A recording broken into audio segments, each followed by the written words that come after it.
Hello, cubs, and welcome back to my cozy den. We are, of course, still loitering here in the retching netch as we continue with the real Barenziah. Today with volume number 6. Barenziah felt the weight of sorrow for several days.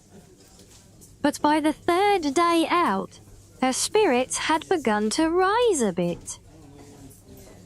She found that she enjoyed being on the road again, although she missed Straw's companionship more than she would have thought.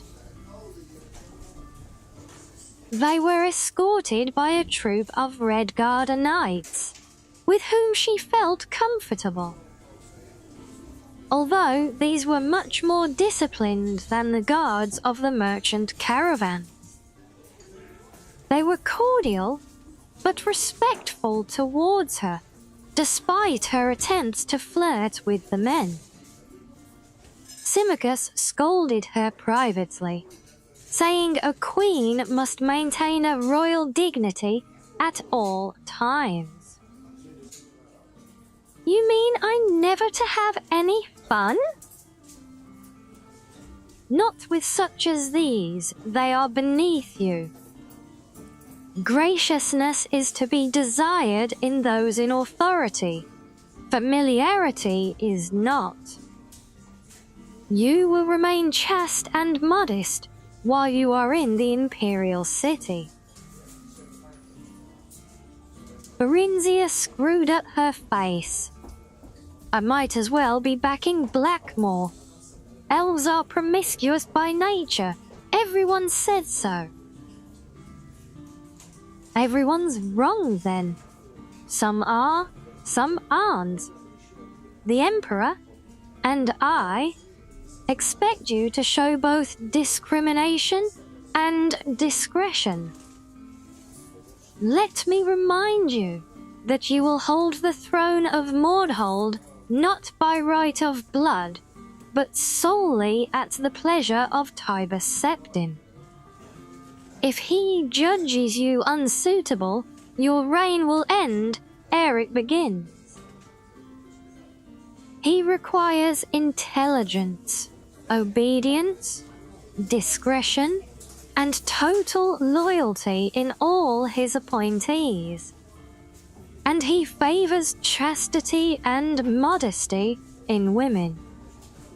I suggest you model your deportment after Dreliane. I'd liefer be back in Blackmore," Barenziah said indignantly. "That is not an option. If you are of no use to Tiber Septim, he will see to it that you are of no use to his enemies either," Symmachus said coldly. "If you would keep your head upon your shoulders, take warning. Let me add that power offers pleasures other than those of carnality and low company." He spoke of art, literature, drama, music, and grand balls.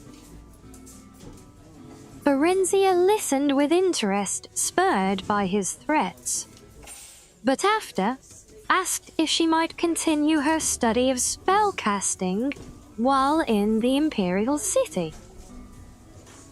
Symmachus seemed pleased and promised to arrange it. Pleased with this herself, she then said that she noted that 3 of their knights were women, and asked if she might train a little in combat with them, just for the sake of exercise. Symmachus looked less than pleased, but agreed she might, although only with the women. The late winter weather held fair but cold for their journey, so that they travelled quickly over firm roads. On the last day, Spring seemed to come at last, and there was a thaw, and the road grew sloppy underfoot. And everywhere one could faintly hear the sound of water trickling and dripping. They came to the great bridge that crossed into the imperial city at sunset. The rosy glow turned all the stark white marble buildings a delicate pink. It all looked very new and grand and immaculate. A broad avenue led straight north to the palace. There was a crowd of people of all sorts in the streets. Lights winked out in the shops and on in the inns as dusk fell and the stars came out one by one. Even the side streets were broad and brightly lit. Near the palace, the towers of a grand mage guild reared to the east, while westward, the stained glass windows of a great temple glittered. Symmachus had an apartment in a great house 2 blocks from the palace. Past the temple of the One, he said as they passed it, an ancient Nordic cult which Tiber Septim had revived. He said that Barenziah would be expected to become a member, should she prove acceptable to the emperor. Symmachus's apartment was very grand, although little to Barenziah's liking. The walls and furnishings were stark white, relieved only by touches of bright gold, the floors of gleaming black marble. Barenziah's eyes ached for color and shadow. In the morning, Symmachus and Dreliane escorted her to the imperial palace. Barenziah noted that everyone they met greeted Symmachus with a deferential respect, which in some cases bordered on obsequiousness. He took it quite for granted. She and Symmachus were ushered directly into the imperial presence. Morning sun flooded the small room with a large window with tiny panes, washing over the breakfast table and the single man who sat there, dark against the light. He leapt to his feet as they entered and hurried toward them. "Ah, Symmachus, my friend, I welcome thy return most gladly." His hand touched Symmachus's shoulders briefly, fondly, interrupting the deep bow the elf had begun. Barenziah curtsied as Tiber Septim turned to her. "Barenziah, my naughty little runaway, how do you do, child? Here, let me have a look at you." "Why, Symmachus, she's charming, absolutely charming. Why have you hidden her from us all these years? Is the light too much? Shall I draw the hangings? Yes, of course." He waved aside Symmachus's protests and drew the curtains himself, not troubling to summon a servant. "You will pardon me for this discourtesy to my guests. I've much to think of, but that scant excuse for inhospitality. Ah, pray join me. There's some excellent fruit from the Black Marsh. They settled themselves at the table. Barenziah was astonished. Tiber Septim was nothing like the grim, grey giant warrior she'd pictured. He was only of middle height, half a head shorter than the tall Symmachus, although he was well knit of a figure and lithe in movement. He had a winning smile, bright, indeed piercing blue eyes, and a full head of stark white hair above a lined and weathered face. He might have been of any age from 40 to 60. He pressed food and drink upon them, then repeated his question. Why had she left her home? Had her guardians been unkind to her? No, Excellency, Barenziah replied. In truth, no, although I fancied so at times. Symmachus had made up a lie for her, and Barenziah told it, although with misgivings. The stable boy, Straw, had convinced her that her guardians, unable to find a suitable husband for her, meant to sell her as a concubine in Rehad. And when a red guard had indeed come, she had panicked and fled with him. Tiber Septim seemed fascinated and listened raptly as she provided details of her life as a merchant caravan guard. Why, 'tis like a ballad, he said. By the one, I'll have the court bard set it to music. What a charming boy you must have made. Symmachus said.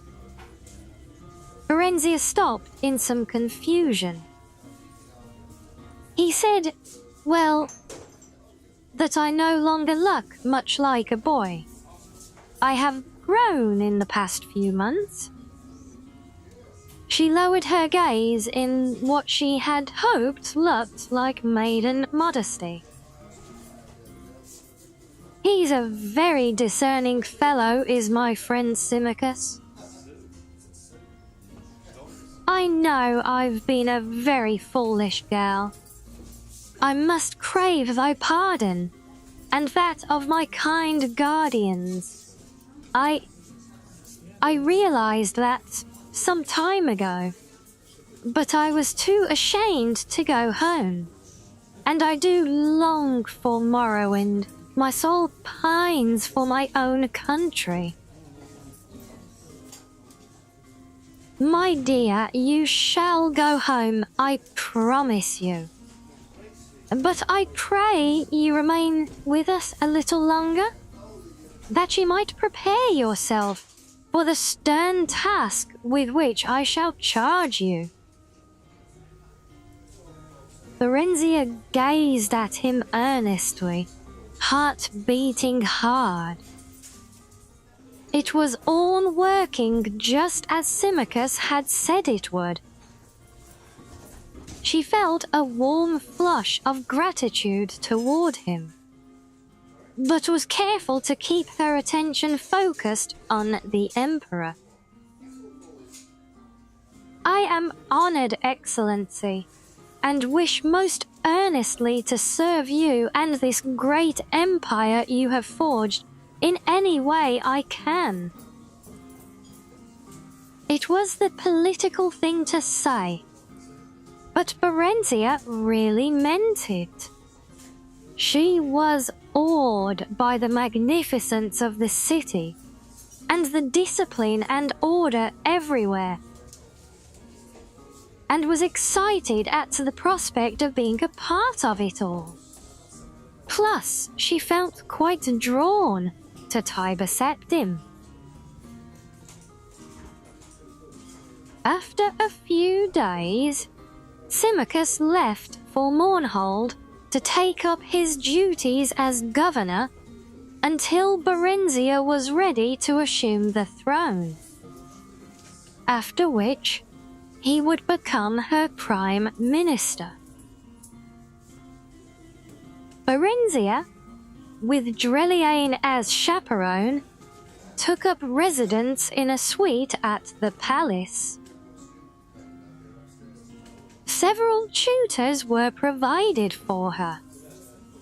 During this time, she became deeply interested in the magical arts, but she found the study of history and politics not at all to her taste.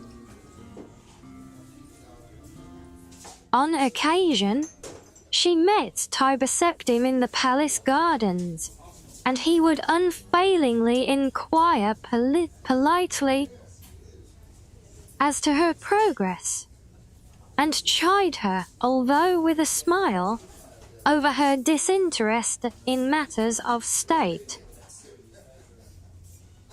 However, he was always happy to instruct her on fine points of magic, and he could even make history and politics seem interesting after all. They're people, child, not dry facts on a dusty book, he said. As her understanding broadened, their discussions became longer, deeper, and more frequent. He spoke to her of his vision of a united Tamriel, each race separate and distinct, but with shared ideals and goals, all contributing to the Commonwealth. Some things are universal, shared by all sentient folk of goodwill, he said. So the One teaches us. We must unite against the malicious and the brutish, the miscreated, the orcs, trolls, goblins, and other worse creatures, not strive against one another. His blue eyes would light as he stared into his dream, and Barenziah was delighted just to sit and listen to him.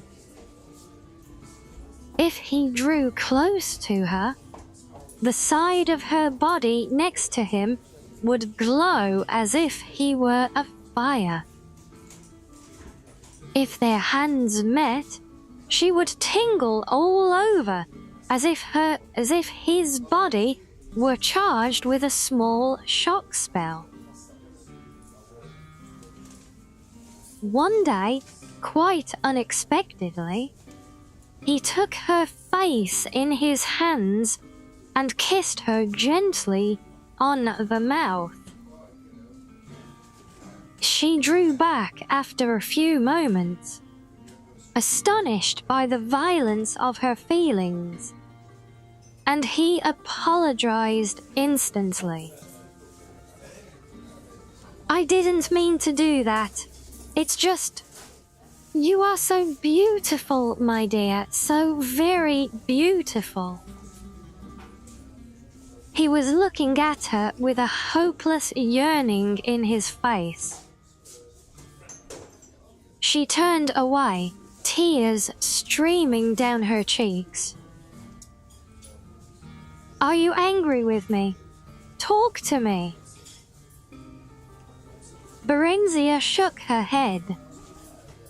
"I could never be angry with you. I love you. I know it's wrong, but I can't help it. I have a wife, he said. She is a good and virtuous woman, and the mother of my children. I could never put her aside. Yet, there is nothing between us, no sharing of the spirit. She would have had me be other than what I am. I am the most powerful man in all Tamriel. And, Barenziah, I think I am the most lonely as well. Power, he said with contempt.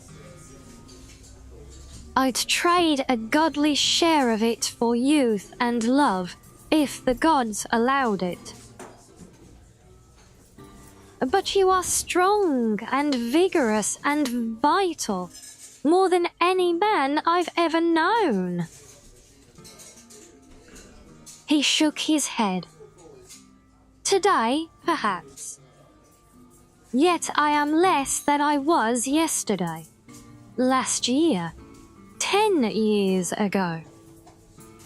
I feel the sting of my mortality, and it's painful. If I can ease thy pain, let me do so. Barenziah moved toward him, hands outstretched. I would not take thy innocence from thee. I'm not that innocent. How so? Tiber Septim's voice grated harshly, his brow knitted. Barenziah's mouth went dry. What had she done? There was straw, she faltered. I was lonely too, am lonely, and not so strong as you. She cast her eyes down in embarrassment. I'm not worthy. No, not so. Barenziah, it cannot last for long. You have a duty in Mournhold. I must tend my empire.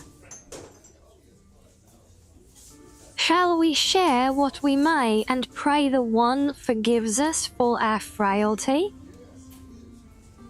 Tiber Septim held out his arms and, wordlessly, Barenziah stepped into his embrace. Well, there you have it, cubs. I do hope you've enjoyed another quite lengthy episode of The Real Barenziah. We will, of course, be continuing. We are only halfway through this series at the moment, so there is a lot more intrigue to come. But in the meantime, as always, if you do have any requests for what to read next, or suggestions, then do let me know in the comments below. And don't forget to hit that like and subscribe, as it always helps, and it is very much appreciated. So until next time, my cubs, stay cozy